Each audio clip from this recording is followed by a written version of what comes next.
Right, so when you compare strings, you don't want to use the equality operator. It's pretty much just like Java, actually. If you have two string objects, unless they have exactly the same contents, actually, yeah, unless they have, well, even if they have the same contents in Java, you should never use equal to check for equality. In Java, we use the dot equals method. That's a much more foolproof way of checking for equality of strings. Otherwise, we run the risk of having false negatives, really. So in Java, remember, if you have two strings that have the same contents, if you compare them using equal, they can return false even though they have the same contents. Okay, and so essentially that's the same problem here. If you have two strings that both have hello, using equal will give you a false when it should be true, and actually it's not even allowed. You can't even use the equal operator. In C you can. In C it's a little bit different. C++, you don't want to use this.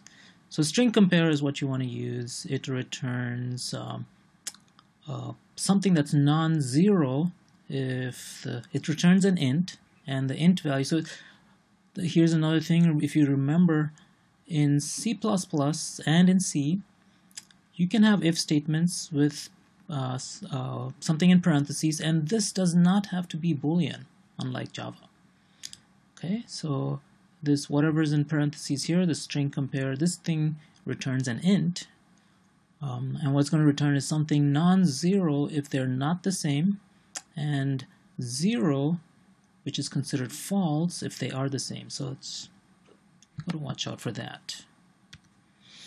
Okay, so there's a whole bunch of string manipulation functions. The string compare is just one of them. There's copy, we saw that.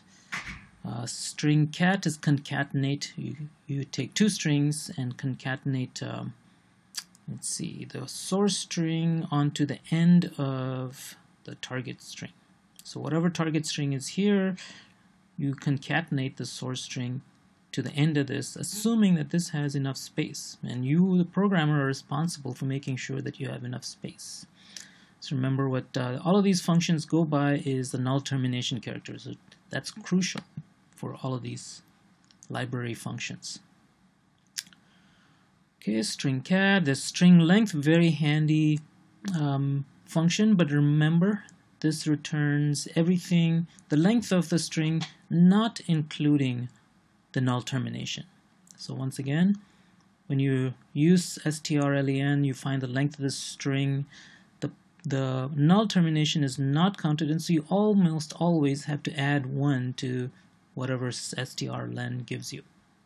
So watch out for that. You might be off by 1. String compare we just talked about.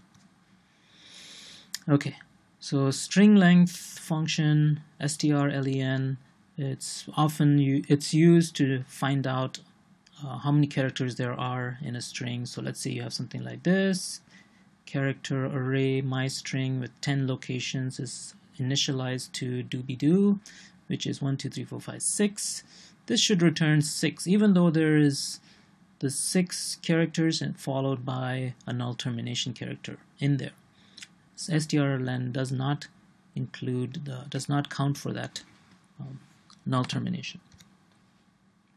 strcat takes 2 arguments, the target and then the source.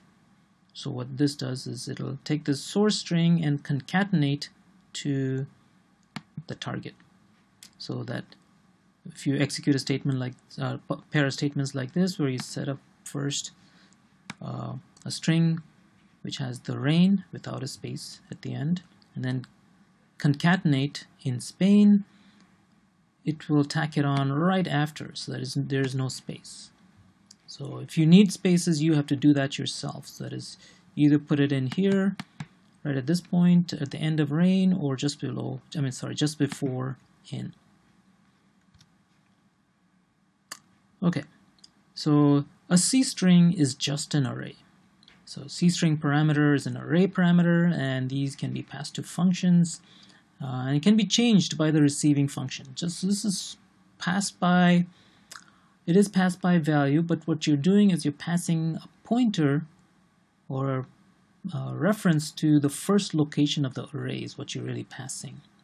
So even though this is passed by value, the functions can actually change the things that you pass in. So it's always a good idea to use const. If you're setting up your own functions, use the const modifier to protect the arguments.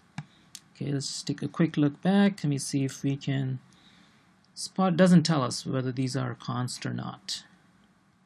And I don't actually tell you the truth, I don't remember either. Okay, so they can be changed like all arrays. It's typical to send the size as well. So remember that from our discussion of arrays. Unlike Java, where each array has a public final int variable called length, C++ arrays don't have that, and so we have to often send the size as well.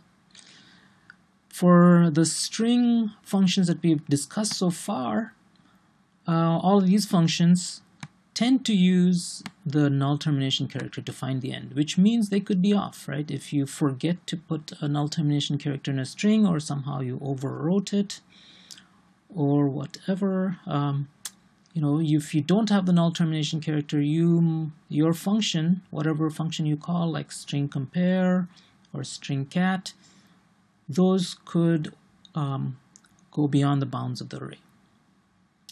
So sure, it's not, size is not necessary if the function won't change the parameter, but there's still the problem of maybe the function going out of bounds. Almost always, I think most of these do have the const modifier. Just remember which ones do and which ones don't. Most of them use it to protect the string arguments. Okay, and C string is understood by the insertion operator. So if you have a string variable, you can put it out to cout, no problem. So if news is a C string variable, you don't have to overload the constructor or anything like that. If you have a literal constant, same thing. So we've done these things. So, and that's possible because the insertion operator is already overloaded for C strings. We can also get input from the console or from a file using the extraction operator. There are some problems. For example, if you have tabs and spaces, all of those things are skipped. If you have a file with tabs and spaces, new lines, those are all skipped. So those are just considered white space. When we've talked, I think you've probably run across this. Tabs, spaces, line breaks, carriage returns, some operating systems have them. Those are all considered white space and they're just ignored. Okay, so input reading stops at a delimiter, and then you skip as many delimiters as there are to find the next thing to read. And when you read things in, you want to be careful about the size of the string. Your C string must be large enough to hold the entered string. So if you have a file and you don't know what the contents are, you could have, let's say, 100-byte string, and if your array that you're reading it into using the extraction operator is only big enough to hold 20 characters, then you'll be going out of bounds, and there might be all kinds of problems. And see, as we've seen so many times before, C++ will give you no warnings if you have such issues. All right, it's up to you. It's completely up to you, the C++ programmer. So here's an example. A and B are, whenever you see character arrays, you want to think, oh, it's probably a string in there. Okay, so these can hold up to 79 characters plus a null termination for 80. Right, so if you're reading in stuff from C in, if you type something that's really long, like 90 characters into A and then more into B, chances are when you read stuff in, you're going to overwrite something. So it might be that if you go beyond the bounds of A, you might overwrite into B. We don't know, can't tell. Okay, so if you do something like this, if you write short strings like this, say do space b space do, for the do goes into A, and then the B goes into B. The BE goes into B.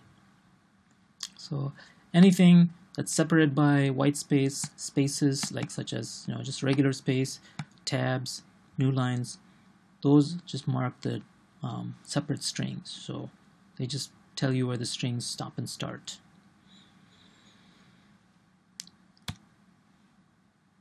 You can use a predefined function called getLine to get an entire line into a single string with spaces and everything. So that's often used if you're not sure what's going to be in some input, and let's say in a file. You can read a line at a time, and that's what getLine is used for. And you don't know if it's going to be, if 80 is going to be enough, right? That's just a risk you have to take. It's possible if you're reading in from a file, or you actually see into console input 2, the user might type in maybe 100 characters before hitting enter, and that would mean that you would go beyond the bounds of this array A if you only gave it 80 characters. On the other hand, if you have short strings like this do, well, all of this up to the new line character will go into one string. So all of this will go into this A string. And so if you were to print out A and then print out end of output, you would actually, this should say end of output. It's a typo. Okay.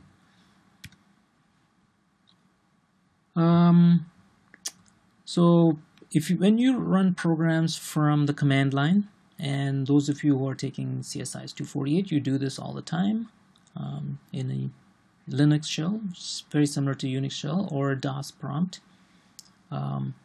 You can send in arguments. So when you, for example, this is an illustration of the copy command, CP. Those of you in Csis 248, you've seen this. You're copying this, making a copy of this called foo2.txt. Okay, so this runs a program named CP copy, and it takes as arguments two things, this and this. Okay, and these are passed into the main function for CP as an array of C strings. So arguments on the command line are passed as an array of C strings to the main function. Actually, Java does the same thing too. You probably noticed every class that you set up with a public static void main has an argument which is a string array. If you remember, take a look at your Java mains. They all have them. And the reason is because that's how C worked. C++ works same way. C# does too. You don't always have to have that array, but in Java you always have to have that array parameter in your public static void main. So in Java we only have one thing, that is an array of strings. But in C++, remember, we don't know how big this array is, so we have to pass in the length of the array too. That is how many arguments are going to be in this array. So you might say, well, what is this star? And we'll get to that in the next chapter on pointers. And that's what this is. This is saying, we'll look at this in more detail. This is saying that argv is an array. The square brackets tells us that it's an array, and also tells us that each thing in the array is of type pointer to character. And this is the thing that we'll see next chapter, is that whenever you see pointer to character, that's what this char star means, you want to think, okay, that's a string. So in effect, what this does is int argc and char star argv open close square brackets, that's saying the same thing that we saw in Java, that is an array of strings. So whenever you see this, that's what you want to think. Main is going to get an array of strings. Okay, so argv is the name of the program, arg1 is the name of the first parameter. So if I go back, this goes into argv sub 1. The name of the program in the previous case was CP, and so on.